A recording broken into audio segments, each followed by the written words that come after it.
listening to Mile High Insiders with Nick Kendell and Luke Patterson. Head on over to milehighhuddle.com for all things Broncos.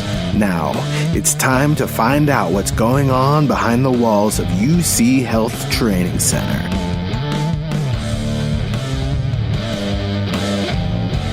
Alrighty, we are good to go. Welcome. This is the Mile High Insiders podcast brought to you by Mile High Huddle. I am Nicholas Kendell along with Luke Patterson. Luke, how goes it? How are you on this fine Saturday evening? I'm good, man. We've got tons of Broncos news we got to go over. It feels like football's finally here. I've stayed away from Facebook and Twitter, trying to keep my opinions to myself today, specifically for this show. So welcome back, man. We're happy to have you back here on Mile High Insiders and know you're all settled in and trying to unpack and still trying to settle. So welcome back, man. Yep, just slowly but surely settling in. I hope we have this place we're staying at, our rental, for at least more than 1 year, just to make it worth it for how much time it's taken to unpack and how much time it takes to pack everything up. And also, I guess an announcement is I did accept the job out here, so that'll be exciting. I'm actually starting really quickly this upcoming Thursday, so that'll be cool. It's for the HIV Vaccine Trials Network at Fred Hutch, so kind of some nerdy stuff there on the epidemiology side of things. But we're really excited about that. And guys, before we get going any further, today's episode is sponsored by sportsbetting.com. Enter the free $1 million pick'em contest by visiting sportsbetting.com and make your picks for a chance to win $1 million. Whew. So, gosh, sports betting. Luke, I know that Carl is more of the betting guy, but you got any takes this upcoming week? I know football is just right around the corner. Today should have been the first week of the Iowa Hawkeyes, unfortunately, but I don't have that going for me, so that's too bad. But you got anything? Yeah, I think the only gambling thing I've heard is trying to figure out fantasy football and stuff. Talking to people that are in the know, they're saying if you've got a fantasy football team, get ready for another draft or something, because guys are going to get hurt in the early season and things are going to happen, and you know how it is. So that's all I really have on the betting, man. I'm not a big bettor. Man, sometimes I don't have any luck when it comes to that stuff. So I just try to keep it simple, man. Keep it to the X's and the O's. For me, I kind of am a cheater when it comes to betting, where I'll have buddies who are absolute homers. And if they are feeling a little bit emboldened, and let's say they want to bet on their team, but Vegas is leaning towards the opposition, I'll be like, we'll just call it even. Forget the spread, whatever. Just $10 on, let's say, the Packers and Bears. A lot of my friends are Bears fans. And so I'll be like, oh, yeah, heck yeah. Aaron Rodgers is going down, and then I'll easy $10. So, that's the way I like to go. Guys, also make sure you find us on Twitter at Luke Patterson LP and at Kendell MHH. Subscribe to our show wherever you listen to your podcast and leave us a rating. Like, subscribe, share on YouTube. That can do us a lot of good. And also don't miss any of our great off-season, soon-to-be in-season content at milehighhuddle.com, an affiliate of Sports Illustrated. So the big topic of the day, the Broncos and the rest of the NFL cut down 253 today officially, and there were some shocks along the way. I mean, that's just the biggest one probably. I don't want to touch on it too much, but we got to talk about it, I guess. Todd Davis yesterday being cut. Many people thought he'd be a starting linebacker. I honestly thought that Todd Davis was a little bit underrated for what he brought to the table. Solid, but dealing with injuries, the Broncos can save $5 million, and Todd Davis is no more on the Denver Broncos. Yeah, it was definitely surprising. It was surprising for me, too. He's been your leading tackler for several seasons for the Broncos, key part of that Super Bowl team from Sacramento, I think, in college. So Sacramento State. Yeah, undrafted. Bounced around a little bit and then finally found a home in Denver. So I agree with you, man. I think he's underrated. He's a guy that's consistent. I know that he's a guy that's very well respected, and he was a leader in that locker room. So definitely something we'll touch on, but a couple more surprises that happened. And I think the biggest one for me is a surprise that didn't happen. I was teased a little bit yesterday, and I don't feel like anything came to fruition really. So we got to get through this roster, man. We got a ton of stuff to get to. But Todd Davis for me, man, I can't imagine that guys like Justin Simmons and Kareem Jackson are super pumped to be losing Todd Davis, even though they've got, an Austin Calitro coming in as a linebacker from the Bengals with that trade and Mark Barron. These guys don't have any time to get to know each other. They don't have any time to get to really play together. It's game time, man. I mean, after today, these guys are going to get going for the Tennessee Titans. Football is back, and I'm super pumped about that. But I'm a little worried, Nick. I'll be honest with you, man. Yeah, I remember last year the Broncos brought in former Bronco, also Corey Nelson, back to the team, and he started week 1 against the Raiders and was absolutely putrid. He was horrible in that game. He was stunk the whole time he was on the field. So that makes me a little bit nervous about the linebacker shuffling, especially with how demanding this defense is on the linebackers and how much coverage checks they have, how much communication and unspoken communication matters for those linebackers. So it'll be interesting. It might be a little bit rough in the middle of the field going on. Now, the Broncos have had some issues covering tight ends and running backs in the pass game. But I would guess that's going to continue. I know a lot of people would point the finger at Todd Davis for that, but I would not say the Broncos got better moving on from Todd Davis. You can say what you want about Todd Davis, maybe a little bit more of an average linebacker in today's NFL, but I think I would take him over Josie Jewell and probably Mark Barron as well. Mark Barron in coverage specifically, but like overall. And I know that hurts you to say. No, I completely agree with you. And we're talking about linebackers, Josh Watson. I was kind of hoping Josh would make this team, but I don't know if he would have. I think he'll be heading into his 3rd year, so I imagine he has practice squad eligibility there. I think he was a rookie last year. Okay. It says 2 years of experience on the active roster for the waiver. But nonetheless, man, he was the other inside linebacker outside of Todd Davis. So the Broncos got 2 linebackers that they really don't know a lot about. I know with Calitro, it sounds like John Elway has targeted him for multiple years, and then he was finally able to go get him via trade. Now, from what I've read and from what I'm hearing, it sounds like John wanted to go get this guy via trade because he didn't think he was going to be there on the waiver wire. So the Broncos are getting some linebackers they don't really know, but they appear to really like with Mark Barron and Austin Calitro. So I guess we're going to have to figure it out on the fly for the linebacking position. Yeah, absolutely. The linebacker is going to be one that I was a little bit nervous about, but it definitely got a much more of an unknown. Let's get to this chat section here real quick. Jensen Jr. coming in. We got Dave Glassman, Lance Dorian. He said, I didn't want to look at the cuts. Thought I'd just hear it from you guys on my drive home. Lance will be getting to that here. Appreciate you, Lance. Appreciate that. Ernie Mays. I think one of these days, Ernie Mays hashtag #1 has got to be something we talk about. What up, David Bingham, Dean Thompson, Jinja Ninja. Yeah, so we got a bunch of Kathy. Warren. Charlie Beagle. We got Brandon in here, our board Peter Middleton. We got McDungus in here, ornery as ever.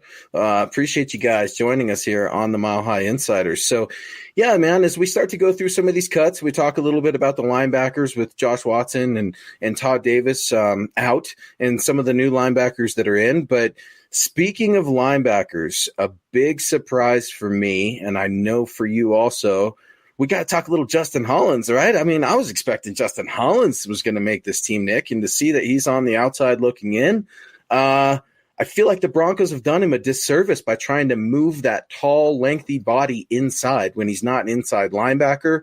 I hope maybe they can scoop him up, put him on the practice squad so he could develop like Coach Fangio likes to talk about. But how you feel about Justin Hollins, waived by the Broncos? I always like Justin Hollins' upside as an edge rusher, long, really not the bendiest guy, a little bit stiff. Can't really, dip that shoulder like you'd see a Von Miller do. Not many can, but trying to move him to off-ball linebacker, he never seemed to have that fluidity at that level that you're looking for in coverage. He can play a little bit of a hybrid role there, but I was shocked to see him move because he's a height, weight, speed guy, and typically you can find those guys or at least find a role for them on special teams. So it will be interesting to see what happens with Hollins. I am hopeful that he will be one of the people brought back and put on the practice squad, and hopefully we can see him later on. But I definitely agree with you as far as a guy who is somewhat of a versatile player, a hybrid, but because they hybrided him so much, it just put him behind the 8 ball. So maybe a guy that you don't really know where he's going to be long term. Maybe that'll be the death toll for him as far as his career in the NFL. Can't really fit in that easily defined area, but I was surprised to see him cut just because, again, height, weight, speed athlete. At worst, you have a special teams player. Yeah, I completely agree. And I don't know if he's a player that can go untouched. I think he's got a lot of talent, and I think other teams are going to see that. Now, I know that teams are kind of limited from poaching other practice squad players, so we're just going to have to see how it plays out. I'm also curious to see if the Broncos do any more business in the next few days, now that, the waiver wire is concluding and everything like that. So a lot of players the Broncos waved goodbye to today, and when I look at it as a whole, Nick, it's just – it's really frustrating to me because I can't imagine how tough it was for the coaches to actually try to evaluate players on such a limited basis. For the first time ever, I mean, coaches have been thrown in with 3 weeks pretty much of training camp and virtual meetings and things like that. And we all know why, but it's just, I can't imagine how tough it would be to try to judge a player to make your roster. 53 guys, that's it, on 32 teams for every Sunday. So I just, man, I hope some of these guys can find other starts somewhere else. You look at Isaac Yadam and the trade that happened this week, and Coach Fangio saying he's going to be his biggest cheerleader. I don't know. That whole thing was kind of weird. But you just look at a guy like Justin Hollins, and I would think, if the Broncos can't snab him, I hope he has a great career somewhere else, because a lot of talent there, but for whatever reason, the Broncos wanted to go in another direction. Yeah, and talking about this roster and how weird it is this season, a lot of turnover there, especially in the back seven, makes me a little bit nervous with his coverage. Mr. Boggins kind of highlighted this one earlier. Can't wait for Kelsey to do whatever he wants against us. Linebacker coverage will be a big problem. Yeah, and that goes hand in hand with thanks, Mr. Boggins. Appreciate you, man. Yeah, appreciate that, Mr. Boggins. So we will see. And I mean, those first 3 weeks, those linebackers are going to be put in a pretty tough situation because obviously we have Tennessee Titans coming to town. Jonnu Smith is a pretty darn good tight end. A.J. Brown's big slot, so he's tough. And then you got Derrick Henry, of course. Steelers coming to town, a pretty good offensive line there. And then you got Tampa Bay with Gronk and Brady. So those first 3 weeks, they're really going to have to get it together, otherwise the Broncos can find themselves in a hole quickly. Yeah, I think unfortunately the Broncos are just going to have to rely on the pass rush right now. They're going to have to really hope that, in addition to your star pass rushers with Von Miller and Bradley Chubb, you got to get some pressure from up the middle. And you look at a guy like Jarrell Casey that was brought in here from Tennessee. He's got a little bit of an axe to grind. He talked about that a little bit this last week. Also gave some compliments to Lloyd Cushenberry. But this is a young team, Nick, when you look at it. And I mean, as I start to scan through, and we're going to keep knocking these players out that were waived or released, these are young guys that were cut. Not a lot of old dogs. I mean, 2 and 3 year guys. So I know technically by your third year, you're a veteran, but to see a player like Derek Tuska, who was a rookie, and Vic Fangio come out and say, he's not ready. He needs to get in the gym. He needs, all these other things, man. It's surprising for me. It really is. Yeah, so I'm just going to run through here. You can keep an eye on the chat, but the name of the 25, I believe it was 25 Broncos who were cut today. We'll see some of these guys back on the practice squad, I have no doubt. This was provided by Mike Kliss. Shout out to Mike Kliss here. Wide receiver Kendall Hinton, Fred Brown, Juwan Winfrey, 6th round pick from 2019, Cody White, Trinity Benson. Those guys were all cut. Quarterback Brett Rippon, running backs Levante Bellamy and Jeremy Cox, offensive lineman Patrick Morris, Jake Rogers, Tyler Jones, Darren Paulo, Quinn Bailey, and Hunter Watts. Tight ends Troy Fumagalli and Austin Fort, who has been dealing with an injury. Linebackers Malik Carney and Josh Watson. Safeties Elijah Holder, Douglas Coleman III, and PJ Locke. Cornerback Devonte Bosby, which I know the chat has been a buzz about, so we'll get to that, guys. Outside linebackers / edge rushers, whatever you want to call them, Justin Hollins and Derek Tuska, and interior defensive lineman Deshaun Williams, who the Broncos have had kind of in and out a couple times. So it is an interesting group of names here. I think we shouldn't dance around it much longer, though. Devonte Bosby is probably the big surprise today. I'd say Todd Davis yesterday was the biggest surprise of this roster cut down segment. But today specifically, Devonte Bosby. Yeah, absolutely. And it speaks volumes about Devontae Harris and Sang Bassi. Sang Bassi's been getting plenty of run this week, and with good reason. I know he's a guy that I talked about early on as a dark horse candidate. Now, it was weird to see Levante Bellamy released when he was the highest paid running back. But I mean, that's a position the Broncos feel good about. Regardless of what people want to say about Royce Freeman, he made the team and the Broncos are willing to give him another shot. But when you look at a player like Devonte Bosby, it's just kind of surprising to me. I mean, he was a really good corner. I think an up and coming corner, I should say. A lot of talent there. I think it's injury history that concerned the Broncos most of all. But yeah, definitely a surprising move in a secondary that's already thin. I'm still trying to the brain pain. I love Waterboy, so I appreciate that comment from Nevitz 4433. The Bosby cut gave me the brain pain, coach. No, I know all about it, man. It's tough. It's a tough business. I think it surprised him as well. But I expect the young man to get picked up. corner is such a hard position to play in the NFL. I was talking with somebody the other day, and I'm just like, man, I don't know how you teach a kid to be a cornerback. I don't know how you teach a kid to be a defensive back, because pass interference and all those other things, they just work against you so much. So surprise move, thin secondary, man. I don't know how I feel about it. This is the Overtime Podcast Network. Although here at Mile High Huddle, we know that Broncos country is not a geographic location, but rather a state of being. For those located in the state of Colorado, there's $1 million up for grabs in the sportsbetting.com Pro Football Pick'em contest. What's amazing about sportsbetting.com's Pick'em is that it's absolutely free to play. I can vouch for this because just a few minutes ago, I hopped on sportsbetting.com and entered the contest, made my picks, and it was not only easy, it was fun. All you have to do is make 16 picks against the spread and 16 over-under picks in the NFL's Week 1 slate of games. If you get all your picks correct, you'll walk away with $1 million.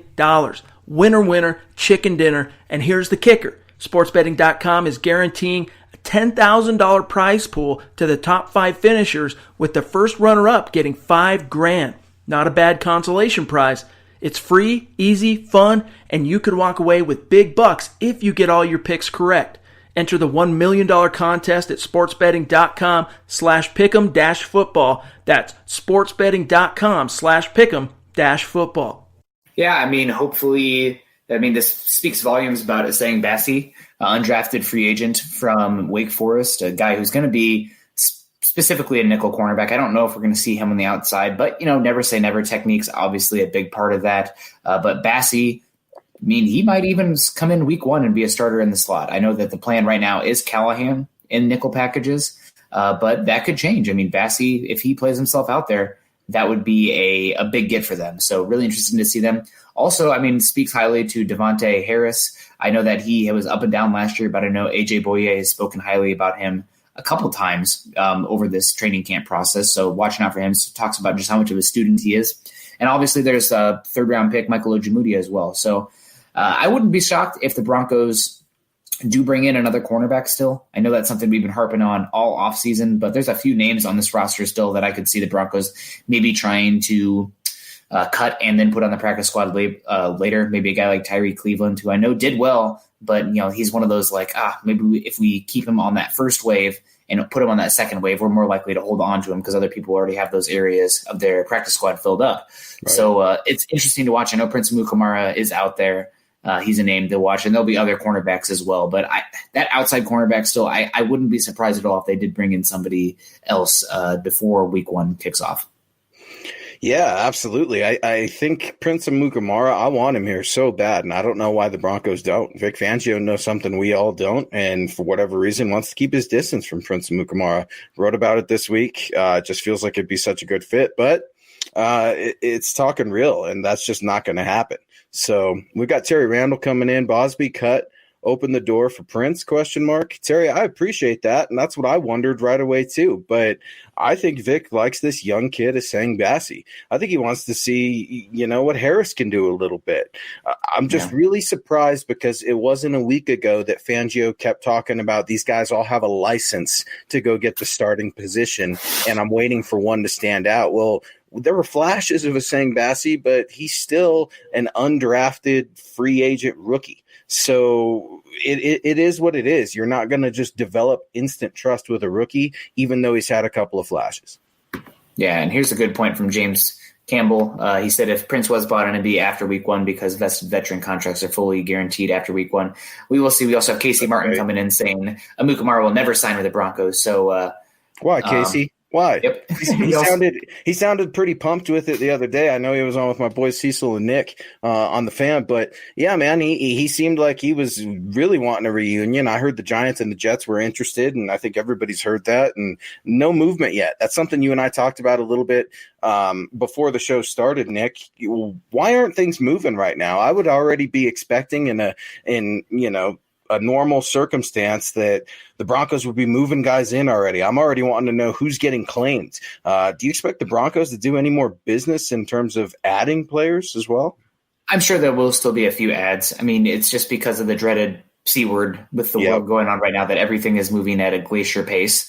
very slow. Obviously, the process, like having the guys get the physical checks, etc., just grinding to a snail's pace. So it's an investment. I mean, it almost feels like to me, Nick, at least like it feels like the Broncos find a player that they like and they're just like, okay, we're doing it and we're pulling the trigger. We're not going to bring him in. We're not going to do the little work. They don't have time. They don't have time to, jack around with a little workout, to have their medical staff who's already stretched, to the absolute maximum and doing a great job, go over every little thing with these guys. So I don't know, man. It's definitely interesting, but it feels real right now. Now that the 53 is more or less set, there's going to be a few more transactions, like you said. But I know I wanted to get to the chat just a little bit. Had some comments on Jake Butt. Jake Butt surviving. And we got Richard coming in here. Sleepless state of being. What a week. And I know Richard is international. Richard, let us know where you're from so we can give you a shout out. I'm trying to remember.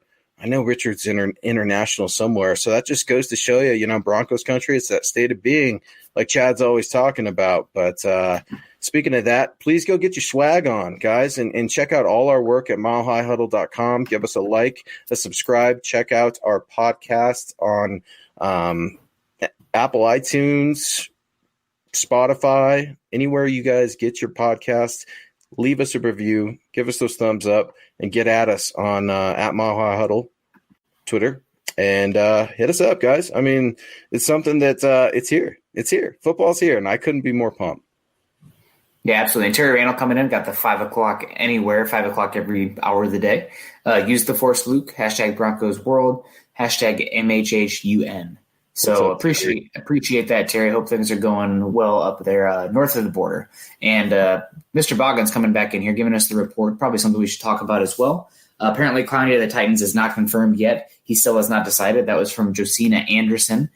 So we will see what happens with Clowney. I know that some people are, I think it was you, maybe it was John Bawana talking before the podcast started. But if Clowney did sign with the Titans, would that concern you week one, or is that something that it's so close to the week kicking off that he's not going to be as effective?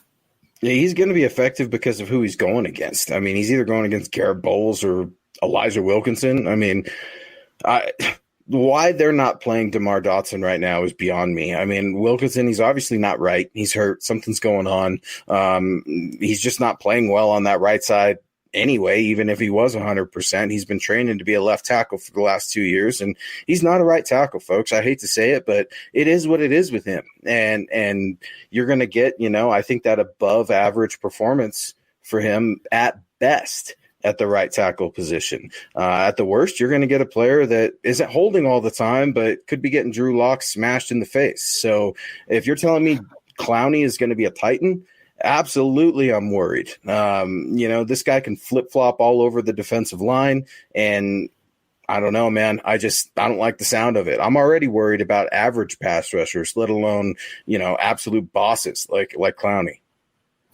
Yeah, Clowney doesn't do the best as far as the sack production, but he is highly impactful. Can own the B gap or the A gap as an edge rusher, which is a really interesting type of player. And then you add him with Harold Landry and Jeffrey Simmons. Yep. That would be tough for the Broncos week one on the offensive line, which the offensive line is that we're already concerned about. And Luke, I don't know how much you know, but I have a love that runs deep for Jeffrey Simmons for the defensive tackle. He went pick 19 right before the Broncos picked in the 2019 draft when they took Noah Fant. So we'll see what happens there. That'll be a really good test for the interior offensive line. We will definitely be breaking that down in its entirety next week, the eve before Broncos kicking off on week one. So, back to Bosby. I think the biggest thing with Bosby is that he was hyped because we were excited about him, obviously leading the AAF in interceptions. He had the flashes against the Packers and like 1 quarter against the Chargers. But I feel like there was a little bit of he was a little bit overhyped compared to what we actually saw on the field. It was always this promise, Devonte Bosby, he's this long, athletic guy with ball skills. And we saw a glimpse of it. But, Devonte Harris shined it a little bit, and that star started to fade the more he got exposure. So that tends to happen. It's that staying power that matters. So Bosby lost favor. I know that he was dealing with some injuries again, so we'll see about that. But that's I think it's definitely a shock, but maybe it's not as much of a shock as it should be. Or it's more of a shock than it should be. Excuse me. Yeah, I think he's always been just a tad overrated as well, and that's not knocking the guy. I'm just looking at him and saying, what have you accomplished? I mean, yeah, you've got all this potential, but you're not a rookie anymore either. I mean, you're either going to pop or you're not. Now, it is interesting to me which players the Broncos choose to just let simmer off on the side. You know, we were talking a little bit about Deshawn Hamilton making this team. And one player I want to get back to is Jake Butt. I mean, Jake Butt lives. It's just, Nick, I don't get it. I mean, Andrew Beck is on this team as well. You know, Fumagalli got the axe, but Austin Fort's on injured reserve. Man, it's just the tight end room is insane. We got James coming in saying the Broncos went with 5 tight ends in the end. Nick Vannett, Noah Fant, Albert Okwuegbunam, Andrew Beck, and Jake Butt. I mean, what do you make of that? That's a crowded room that only lost one guy. Yeah, I think that we're definitely going to see some moves there still. I mean, obviously they have to cut it to 53, but like I said, Tyree Cleveland seems like one they might be getting. They could get rid of later. I wouldn't be surprised if they moved on from one of the tight ends, maybe one that they would be not super scared of losing. Maybe Beck, maybe Butt as well. But there's still going to be some movement here. And with the bulge, that is how many wide receivers and tight ends they're carrying right now, I think that's probably an area you could see them trim some fat to move around with those extra, 2 or 3 guys that we're going to see inevitably before week 1. Yeah, now talk to me about Andrew Beck. Now, I hear everybody say, yeah, he's the fullback of the offense, but this is the spread offense. I mean, do you really need a fullback in this offense, Nick? I mean, you've got these pass-catching running backs, that Melvin Gordon, that you brought in for, $12 million. You've got Phillip Lindsay with this giant chip on his shoulder now that he doesn't want to talk about the passing game anymore, and he's saying he only needs a couple carries a game to make it pop. I mean, it's just – I don't understand it. I don't understand the fullback in this spread offense. I don't understand Andrew Beck making this team. I would be much more comfortable with leaving a Bosby and releasing an Andrew Beck. Yeah, I definitely think for Beck, it's probably the fact that they are going to utilize some H-back kind of looks. So it's going to be more of an up-back position rather than the tailback. So it's a little bit different in terms of the alignment, their utilization. And Beck, we saw last year, solid receiver out of the backfield, can make some plays from the H-back position and can offer a little bit as a fullback. He is dealing with an injury, so it will be interesting to see if he is somebody that's moved. And also Beck also contributes special teams wise, which is something that, again, it's not glamorous, but if you can bring some special teams value, that's just another feather in your cap that can be a difference maker for making the roster or not. So I understand what you're saying. I'm definitely not pro fullback by any means, unless their name is Kyle Juszczyk. And then, whatever, that they should just name his position Juszczyk.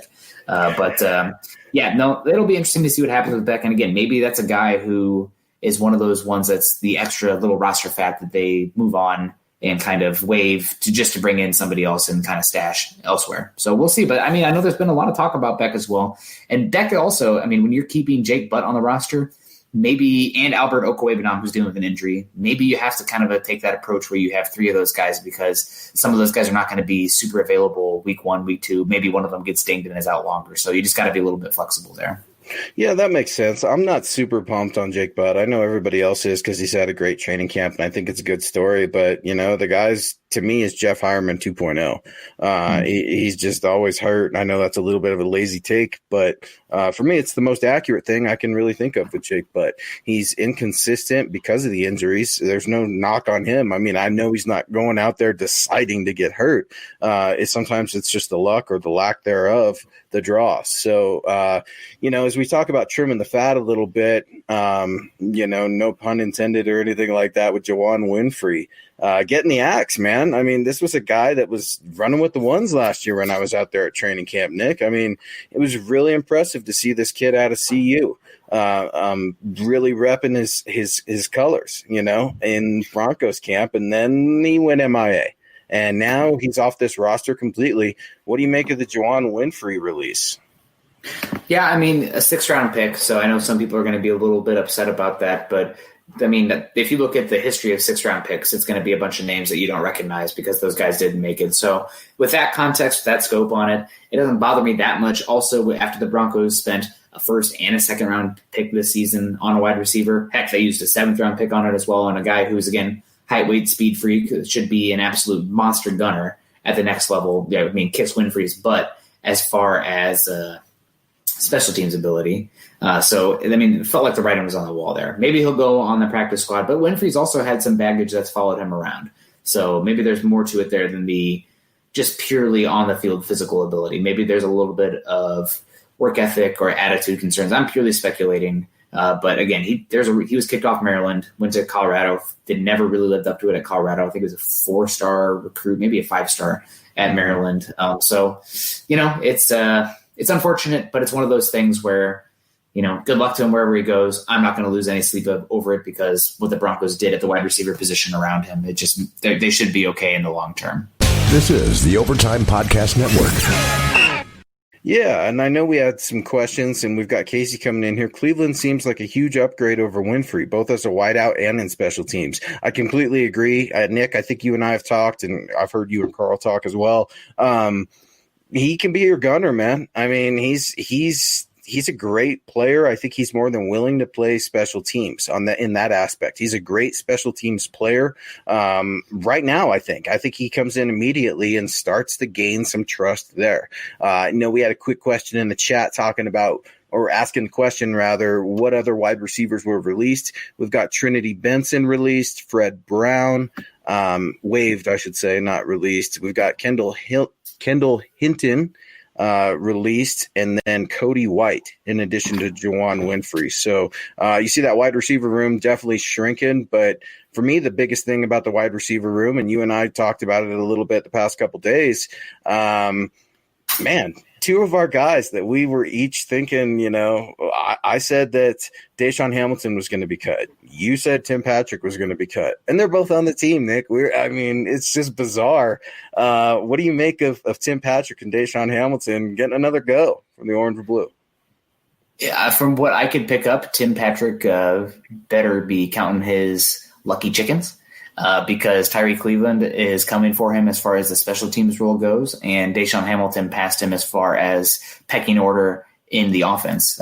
Patrick came into the offseason training camp with a lot of momentum, and from what I could pick up, he failed to really capture that momentum to take that next step and to become that guy. Obviously, Jerry Jeudy probably going to start mostly in the slot in that 11 personnel, but maybe some outside. And then Deshawn Hamilton apparently has been getting better as each and every practice. So it'll be interesting to see what happens there. Obviously, Patrick brings more special teams ability than Deshawn Hamilton does, but it does sound like Deshawn Hamilton right now is the de facto, I'd say, fourth weapon, because the pecking order would be Sutton, then Jeudy, then Fant, and then Deshawn Hamilton.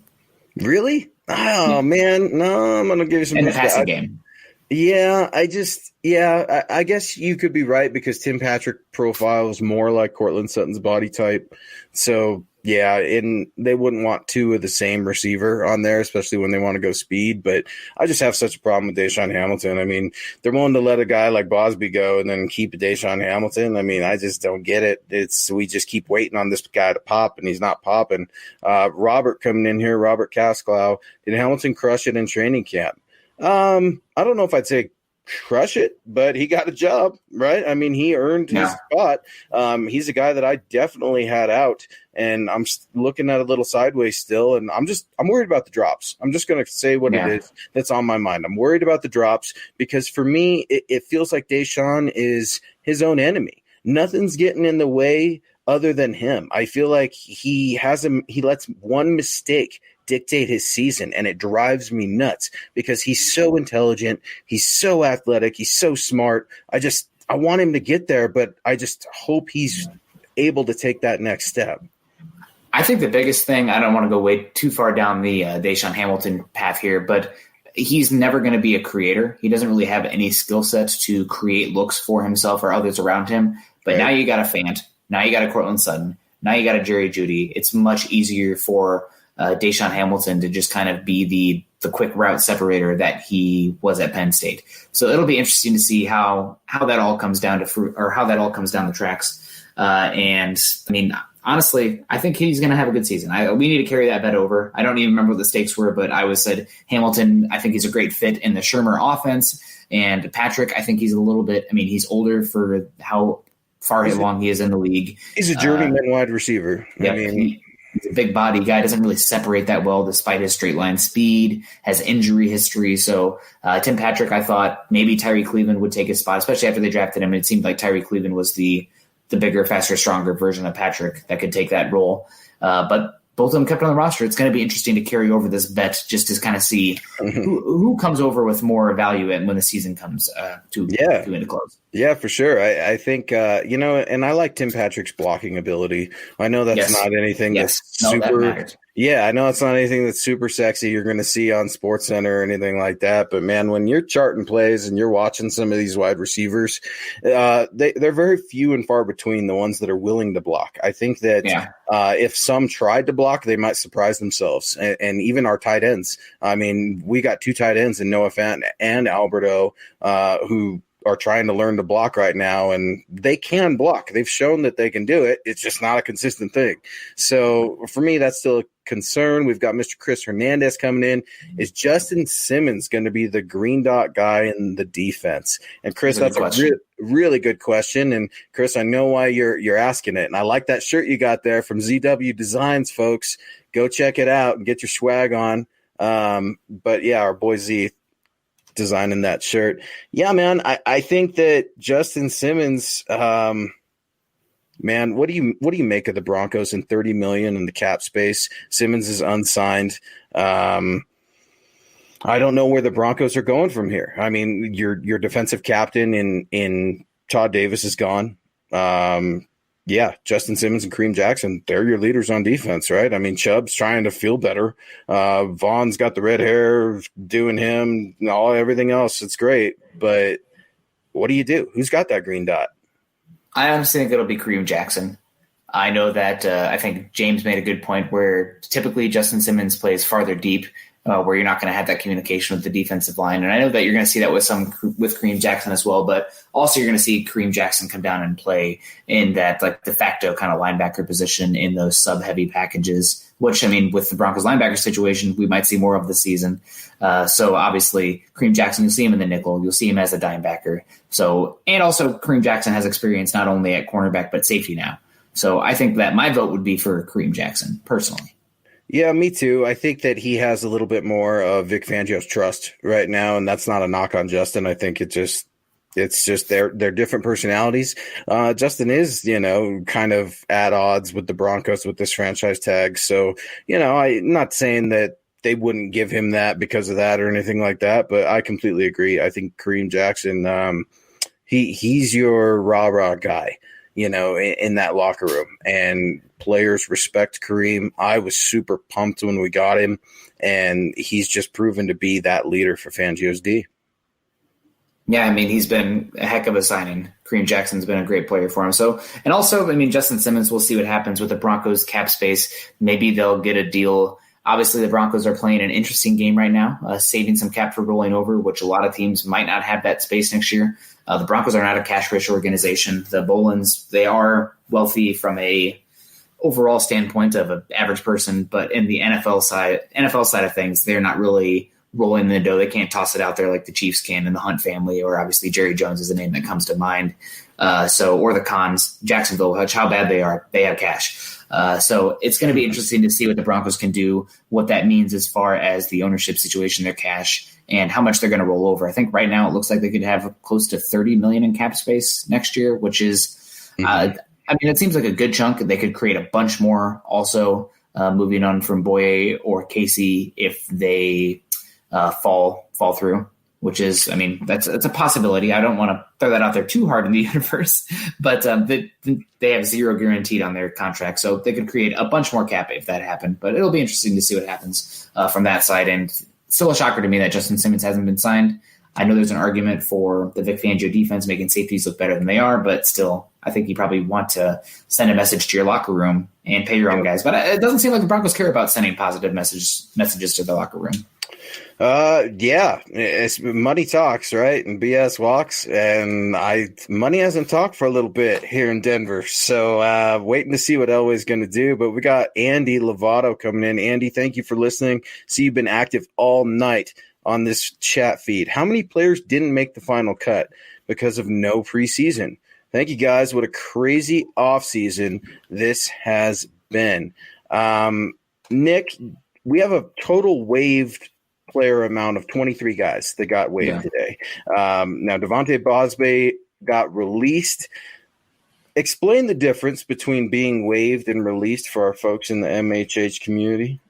I'm sure somebody in the chat could probably get the specifics on this, but I believe it has to do with vested veteran status. So guys who are more recently entered the league, they would be waived, where ones who have been in the league for a certain amount of time would be cut. So that's why you see somebody like Todd Davis being cut, where you see someone like, let's say, Elijah Holder being waived instead. So I'm sure somebody in the comments can get down to the specifics of that, but it would be interesting. Yeah, so a total of 24 guys that were ultimately given their walking papers, right? You've got Austin Fort. He's my guy. He's one of my favorite guys. But you know what? He's a Bronco tight end, all right, because he's hurt, and he's in the training room. So he's on injured reserve in his second year. So I liked Austin Fort. I talk about him all the time at the Bronco Local Pro Day. Really impressed me, but he is not off to a great start. So I'm definitely concerned about the injured tight end. As we start going through some of these releases right now, one thing that surprised me, and I just barely chirped it in your ear before we started, I asked Nick, are the Broncos gonna stash Brett Rippon on the practice squad? Because they gave Brett Rippon his walking papers as well. Brett Rippon, of course, coming in the same time as Drew Lock.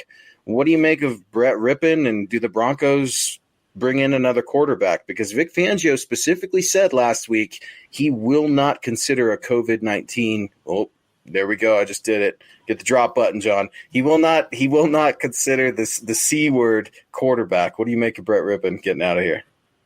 I think Brett is going to end up a good coach someday, but he just does not have the either mobility or arm talent to stick in the league as a starter. Honestly, I'd be more interested in bringing Trevor Siemian back than Brett Rippon from what we saw. I know. I saw somebody just said Siemian was released today. Was he really? Oh, yeah, man. no. Because he was signed by the Titans, right? Yes, and they just released him today. I'm not even that interested in either of them. But Rippon, I think, really good with his teammates, smart guy, has a future as a coach or a coordinator of some sort. But as far as an actual NFL player, I just don't think he's got the noodle for it. Not this noodle. This noodle. And you say noodle, I think of John Gruden, right? And coming at his quarterbacks with the swim noodle, and here comes Von Miller. It's the funniest thing ever. But no, I hear you, man. It's one of those things that we're gonna have to see where things end up. But Brett Rippon just didn't have a lot of oomph on a lot of mustard on that ball whenever he threw it. You could definitely see he knows football, though. But we got Manny coming in. Manny, what's up, man? Love that Broncos flag in the background. Appreciate your donation. Super chat superstar. Is there a linebacker the Broncos can trade for or bring in that would upgrade that position? Manny, we've got two linebackers we don't know a lot about. Mark Barron, he got his first team reps with the Broncos this week. Broncos trying to break him in rather quickly. And then the Broncos trading for linebacker Austin Calitro with the Bengals, of course, giving away defensive lineman Christian Covington. What do you know about these two linebackers, Nick? I mean, Barron's an Alabama cat, right? That's supposed to be able to be decent in coverage, former safety that's a linebacker hybrid now. Okay, that's great. Does Mark Barron give you optimism? Does Austin Calitro make you feel better, or is it a lot of unknown right now? I'd say it's probably a lot of unknown. I think Barron does bring more coverage ability than you saw with Todd Davis, especially in those sub packages. But I mean, he's like, I know people will think because he moved from safety to linebacker, he's got to be this like super stud coverage linebacker. Popping the tape of him with Pittsburgh last year, I mean, that's not the case. He was a really poor coverage safety. He's probably an average, maybe slightly above average coverage linebacker, but it's not like it's a great calling card for him. But I mean, that's what it's probably going to be for the Broncos this year, at least early on. I would assume Josie Jewell in the base packages with Barron coming in for nickel, dime, quarter, whatever that alignment looks like. As far as Calitro goes, I know that the Broncos have been after him for a bit. Could not tell you much more about him. I know that I think the Broncos, maybe it was the Seahawks, moved on from Joe Jones and then made room for Calitro. So it's kind of a weird storyline there as far as them both being intertwined. But linebacker, I mean, linebacker is going to be rough. I know that we were excited about A.J. Johnson last year, but there's going to be a lot more on his plate now, not just from a making plays perspective, but from the mental side of the game as well. So this is a big year for A.J. Johnson. I believe he's up to the task, but this is going to be a telling season. We're fixing to find out, as Gary Kubiak would say, because Troy Rank, man, my boy Troy Rank is saying that he thinks this could be a Pro Bowl year for Alexander Johnson. So, Manny, I see in the follow-up you're asking a little bit about, are these guys upgrades, or do I see any linebackers out there that I think are upgrades? Of course, I'm asking Nick and Bowana Beast about Miles Jack. I'm like, hey, has anybody signed Miles Jack yet? No. Okay, well, if the Broncos aren't going to spend money on their own safety, do you really think the Broncos are going to go out there and just spend a king's ransom for a linebacker like Miles Jack? I just don't see it. I don't know that it's a fit either. So, it's just one of those things. Mundungus coming in, talk Ray Lewis out of retirement. Mundungus, appreciate you so much, man. If you provide the deer antler spray. Yeah, I was just thinking about that. That was so crazy, man. I mean, Ray Lewis, one of the best linebackers to ever do it, but some questionable methods with how he kept himself healthy and so big for so long. Hey, man, if the white suit doesn't fit, that's all I'll say about that. So we got William Bromley coming in here. Why are the Broncos letting a lot of good players go like Todd Davis and Bosby? I think probably for Todd Davis, it comes down to injury and that $5 million. I mean, if they can roll it over, I mean, I think Todd Davis is a solid player, but maybe that injury is a bigger deal long-term for him than they think. And also that $5 million, I mean, they're kind of playing – I hate to say it. I mean, the Broncos are obviously – they want to make the playoffs this year, but a lot of the moves also point towards them looking at 2021 more as a let's go and get it kind of thing, where 2020 is going to be more of a, okay, we understand we're a young team. It's going to be up and down. The Chiefs are really good. They haven't lost that many good players yet. 2021, maybe that window will open up a little more. So hoping for the playoffs this year still, obviously.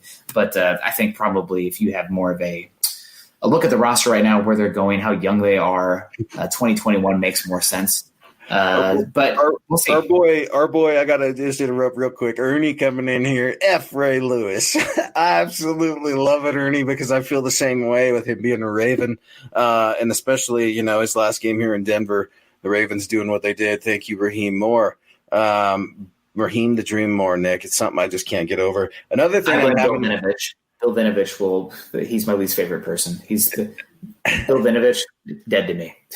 Yeah, something that's driving me nuts too, Nick, and I tweeted it out yesterday. Mike Kliss of 9 News was telling us, I wouldn't be surprised if there's another wow move.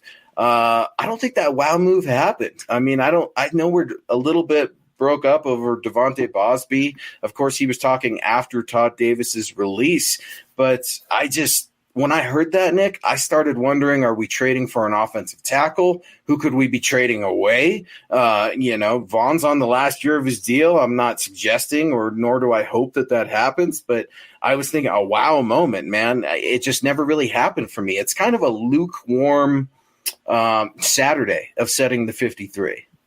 Well, the week 1 has not started yet, so there's still going to be some moves to happen. And here'd be a wow moment. Bill Romanowski. I was just watching Romo on The Longest Yard today with Adam Sandler. I forgot he was in that movie, and he was in there with the old Oklahoma linebacker. What was his name? The Boz. Kev Bosworth. Yeah. And it was just like, oh, Romo. He was our dirty player, and we loved him. Yeah. Romo, when I played like NFL Game Day 1998, I'd always be Bill Romanowski on the defense. Just whatever, the eye black 59 running around. I mean, I always wore 59 because I loved Romo. In hindsight, he's a little bit of a... Was he 59? 53. 53, yeah. 53. Yeah, you're right. Mm-hmm. 53. When he went to the Raiders, how much did you hate him? I just hated him so much, man. And I think he got in trouble there, right? Didn't he punch his coach in the eye and hurt his eye or throw a helmet or something?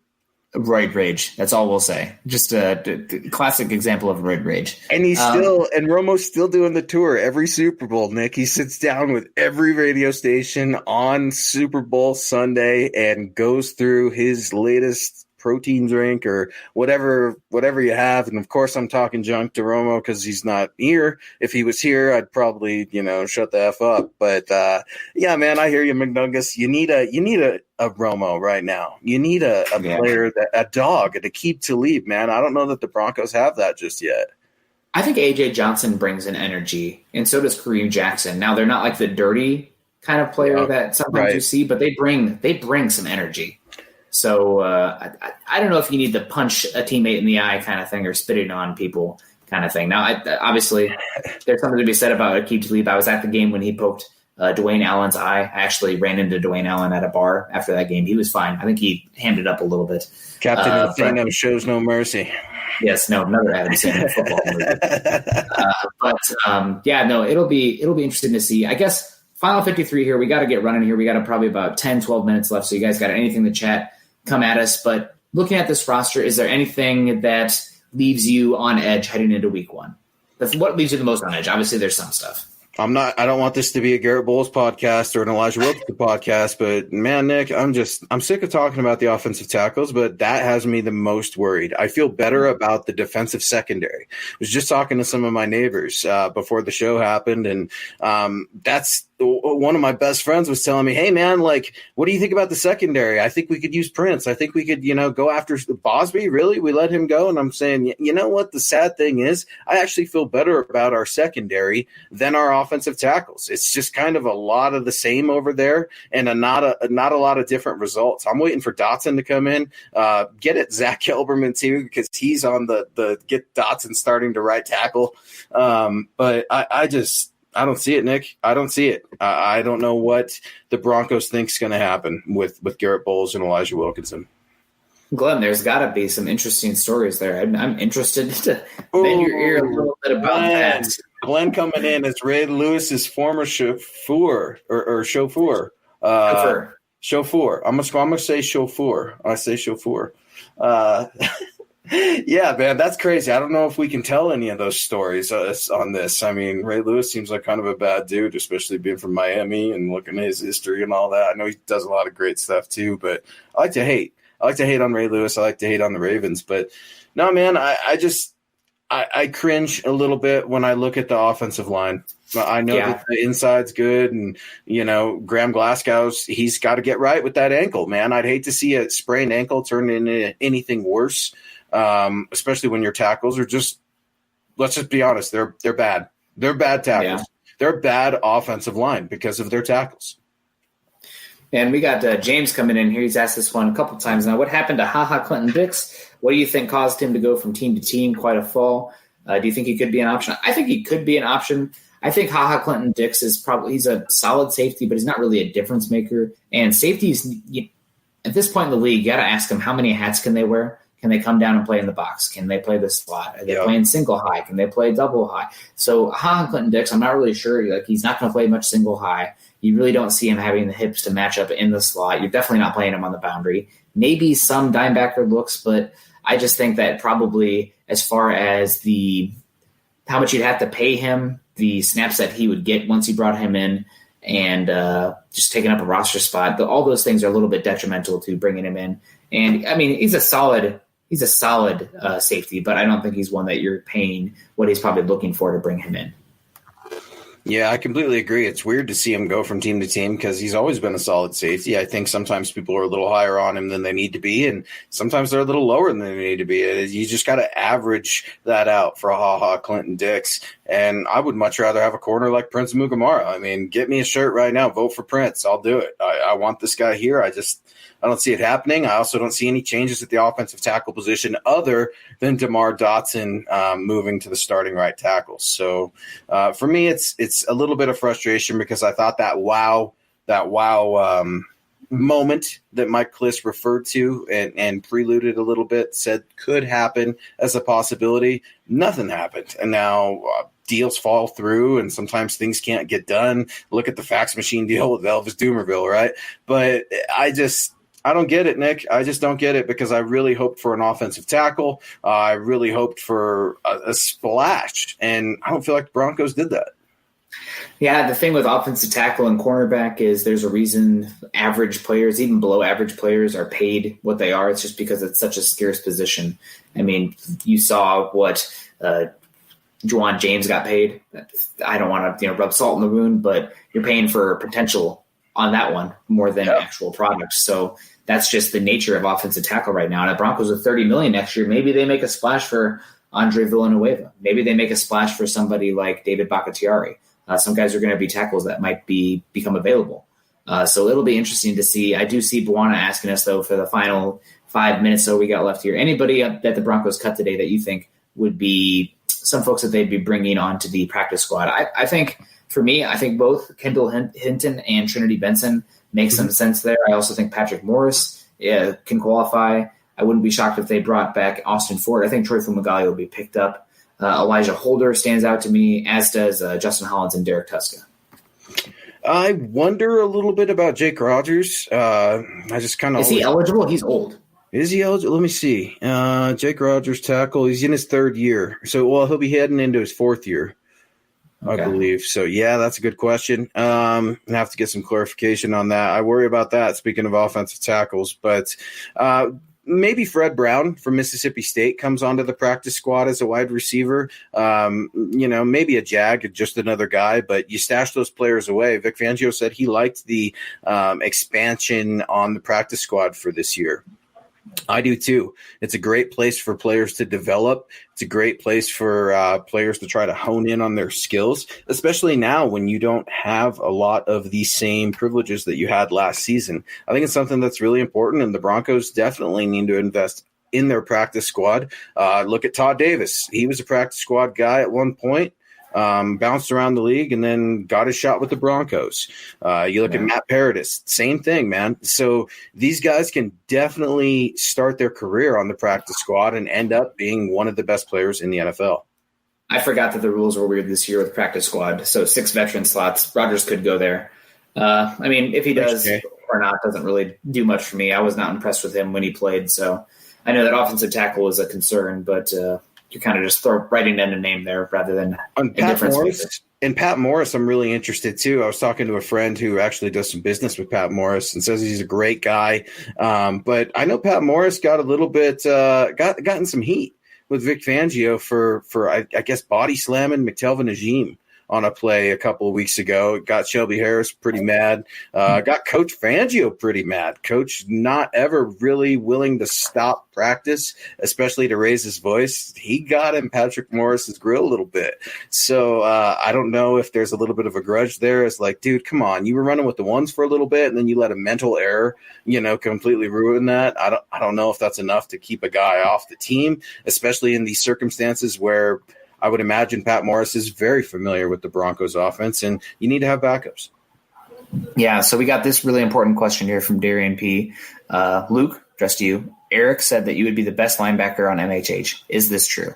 So we got to let the people know. Eric's showing me love. I appreciate that. That's a good comment, Eric. Absolutely not. I would be a terrible linebacker. I played defensive line and was undersized at that. So, no, man, my lateral quickness probably isn't where it should be. I can't cover tight ends either, so I'd be a perfect Broncos linebacker.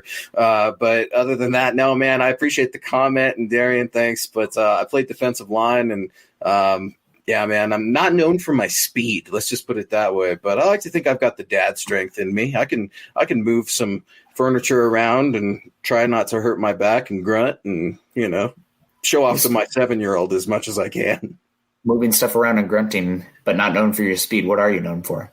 I am known for my excellent football takes, my analytics, my beard. Cheers to the beards. I haven't seen any comments on there lately, so you gotta grow that out, Nick. But I'll tell you, I just got into the Pro Football Writers of America, so I'm pumped. I'm known for that now, so we'll throw that into the mix a little bit. But we got Chris coming in here. Chris is so good, such a good supporter. He never lets us forget. Cheers to the MHH fam. Don't forget to click those little thumbs up, and that helps us do what we do, especially as Nick's moved across the country. He got set up.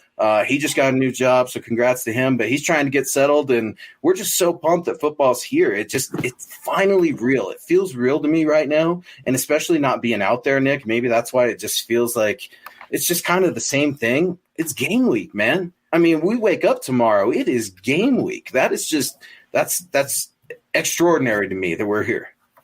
Yeah, absolutely. But that's going to do it for today's show, guys. Thank you so much for joining us. We really do appreciate you.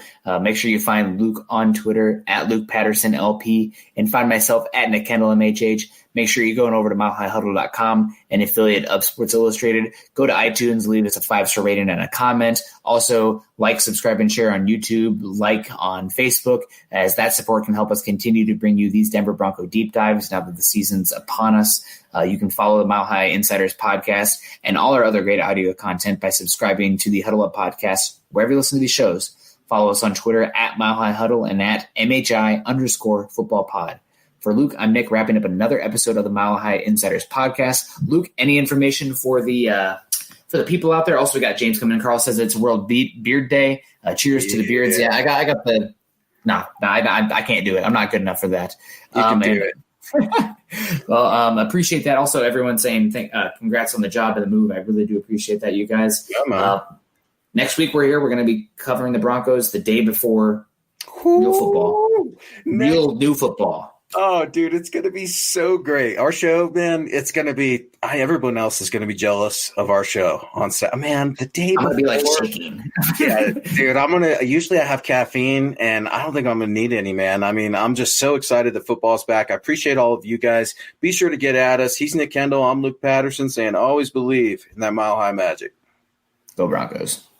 You've been listening to the Huddle Up Podcast. Join Broncos Country's deep divers at milehighhuddle.com to keep the conversation going.